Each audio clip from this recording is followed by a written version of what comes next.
Crysta നോക്കുന്നവർക്ക് അത് 4 stock ഉണ്ട്. അത് പല തരത്തിൽ മാനുവൽ ഉണ്ട്, ഓട്ടോമാറ്റിക് ഉണ്ട്, G4, Z, ടൂറിംഗ് സ്പോട്ട് വരെ ഉണ്ട്.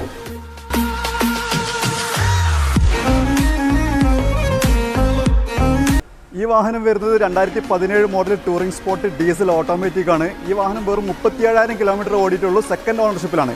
ഇതിന് നമ്മൾ ചോദിക്കുന്ന പ്രൈസ് 24,90,000 രൂപ. അടുത്തത് വരുന്നത് 2016 മോഡൽ 1,10,000 കിലോമീറ്റർ ഓടിയിട്ടുള്ള G4 diesel automatic second ownership വരുന്ന കാറാണ്. ഇത് രജിസ്റ്റർ ചെയ്തിട്ടുള്ള വാഹനമാണ്. ഈ വാഹനം നിങ്ങൾക്ക് വെറും 15.5 ലക്ഷം രൂപയ്ക്ക് സ്വന്തമാക്കാം.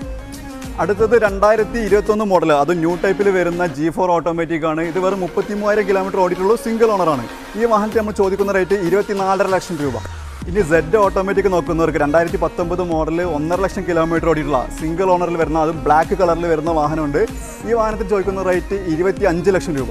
അപ്പോൾ ഇന്നോവ ക്രിസ്റ്റ നോക്കുന്ന ആളുകളാണ് നിങ്ങളെങ്കിൽ വേഗം സ്ക്രീനിൽ കാണുന്ന ഞങ്ങളുടെ നമ്പറിൽ